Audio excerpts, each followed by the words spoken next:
Good morning. मैं नीरज जोशी कक्षा 9th के लिए अगला टॉपिक जीव विज्ञान में पाठ 3 जीव में विविधता का जो अगला टॉपिक है, हमने इससे पहले एम्ब्रियोफाइटा के बारे में जाना और एम्ब्रियोफाइटा के अंतर्गत हमने ब्रायोफाइटा और टेरिडोफाइटा को समझा। अब उसी के अंतर्गत अगला जो टॉपिक है वह है जिम्नोस्पर्म और एंजियोस्पर्म के बारे में जानेंगे। देखिए, जिम्नोस्पर्म जैसे कि पिछली वीडियो में भी मैंने आपको बताया था कि जिम्नोस्पर्म दो शब्दों से मिलकर बना होता है। वो दो शब्द कौन से हैं? जिम्नो, पहला वर्ड क्या है? जिम्नो, और दूसरा शब्द है स्पर्मा। Gymno plus स्पर्मा। जिम्नो का अर्थ होता है नग्न और स्पर्मा का अर्थ क्या होता है? बीज। यानी कि जिनके बीज कैसे होते हैं? नग्न होते हैं, उन्हें हम नग्न बीजी पौधे कहते हैं। क्या कहते हैं? नग्न बीजी पौधे कहते हैं। और दूसरा नाम इसका अनावृत बीजी, इसको अनावृत बीजी भी कहते हैं।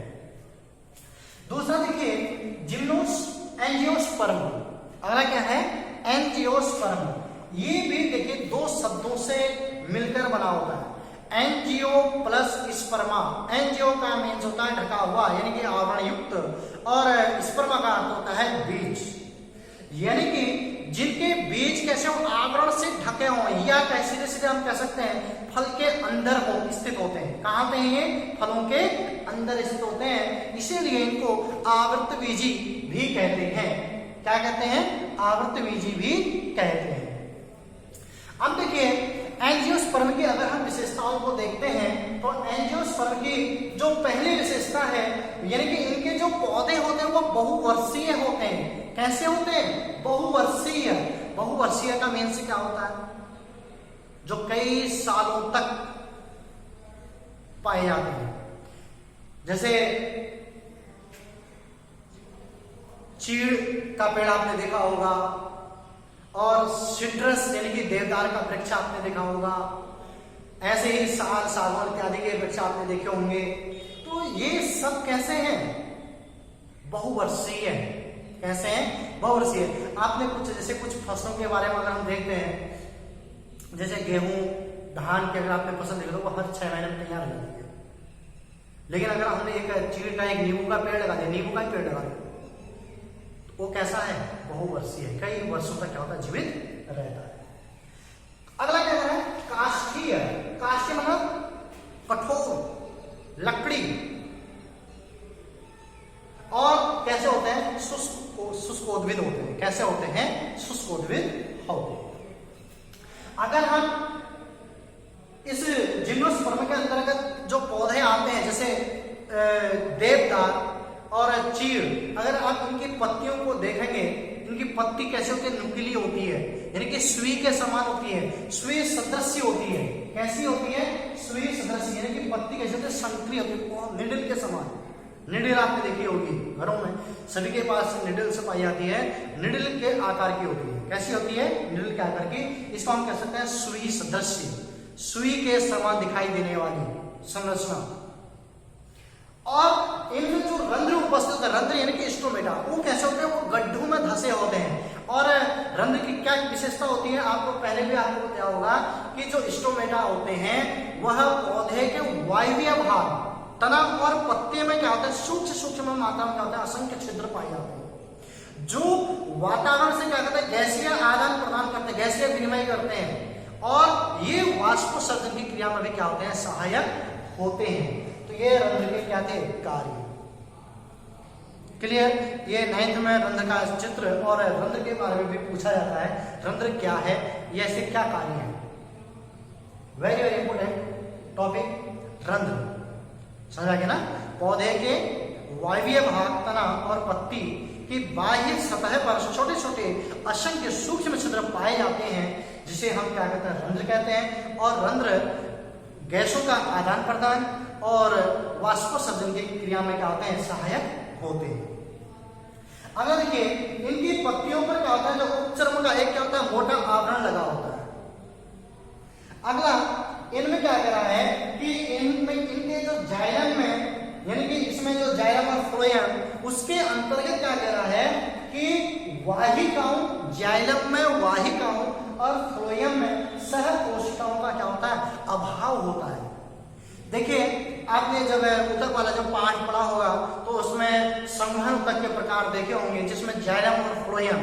तो जाइलम और फ्लोएम के बारे में आपने पिछली वीडियो में भी सुना, देखा होगा, उसमें समझा होगा कि जाइलम की जो कोशिका होती है वह 4 प्रकार की कोशिकाओं से क्या होती है, मिलकर बनी होती है।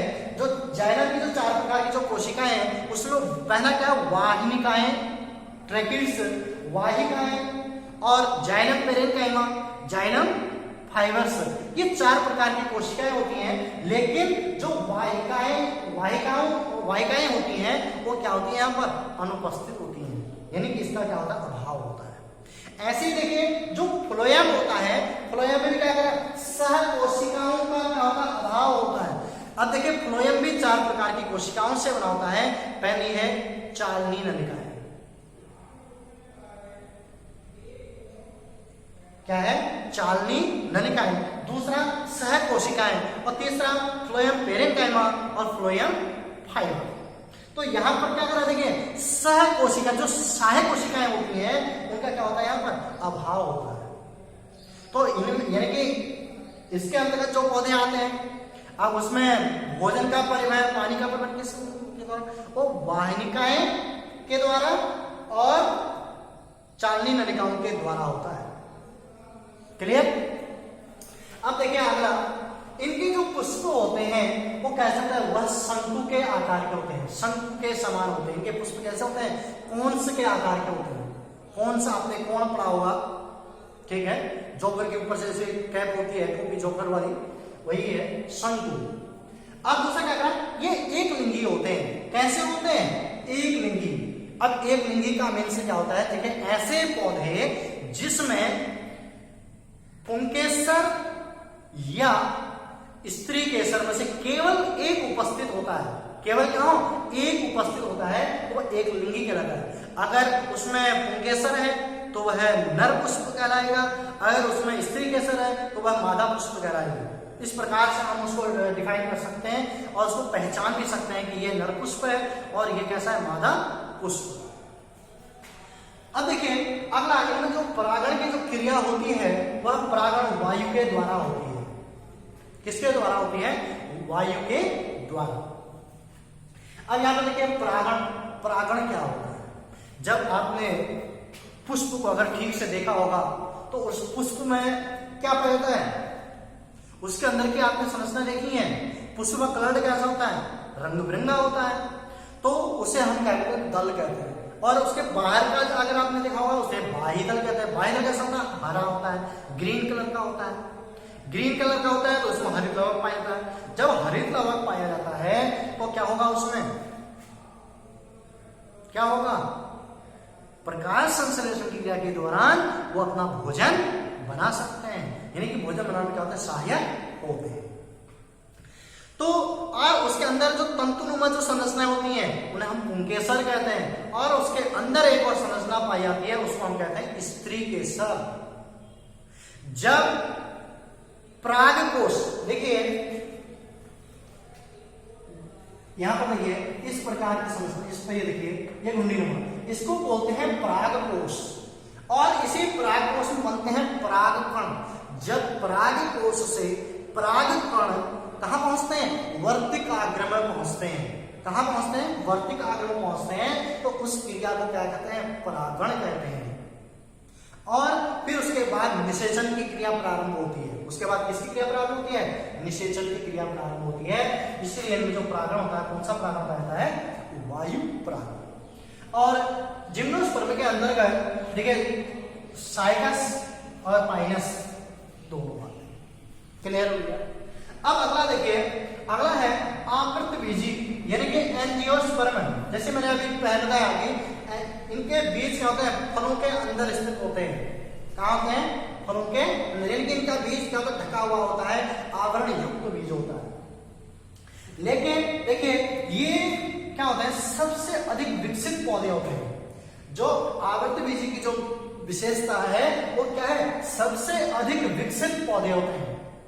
और ये कैसे होते हैं, इनको हम शाख, झाड़ी, वृक्ष और आरोही में क्या कर सकते हैं, इसको बांट सकते हैं। आपने कुछ घास को भी देखा होगा, झाड़ी को भी देखा होगा, और उसके बाद वृक्षों को भी देखा होगा, और उसके बाद कुछ आपने बेल वाली फसलों उनको भी देखा होगा, जिनमें प्रतान निकले रहते हैं, तो चढ़ने वाली फसल होती है जो किसी के सहारे से ऊपर बढ़ता है। तो इस प्रकार के उनमें हम इनको क्या कर सकते हैं, डिवाइड कर सकते हैं।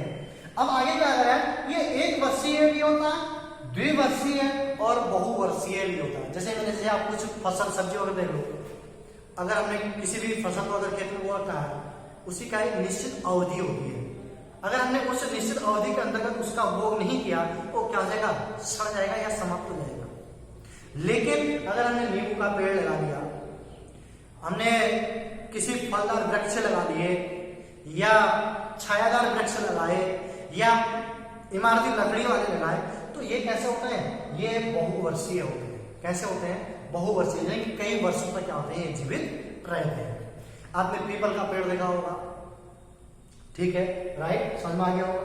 अब देखिए इसके अंतर्गत जो आवर्तबीजी जो पौधे होते हैं वो कैसे होते हैं, वो एक लिंगी भी होते हैं और द्विलिंगी भी होते हैं।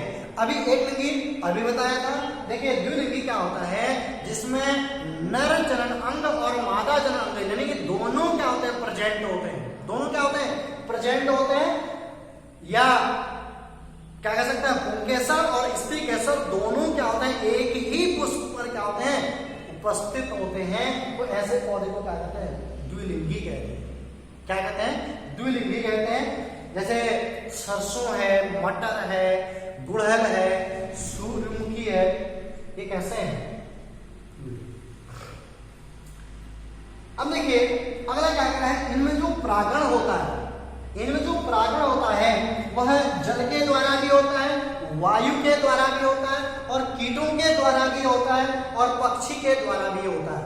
यानी कि इनमें सभी प्रकार का परागण पाया जाता है। आगे देखिए इनके जो बीज होते हैं वो किसमें होता है, फलों में क्या होता है, स्थित होते हैं, और फल और बीजों का क्या होता है, प्रकीर्णन होता है। क्या होता है, प्रकीर्णन होता है।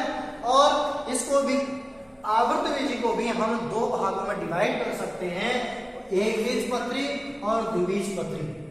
मैंने आपको एक बीजपत्री और द्विबीजपत्री के बारे में पहले बताया था, और ये क्वेश्चन गृह कार्य के रूप में है। आपको कम से कम इसकी 4-5 अंतर दोनों में लिखने होंगे, और उसके 3-3, 4-4 उदाहरण एग्जाम्पल्स आपको देने होंगे। और वीडियो आपके समझ में आया होगा। धन्यवाद।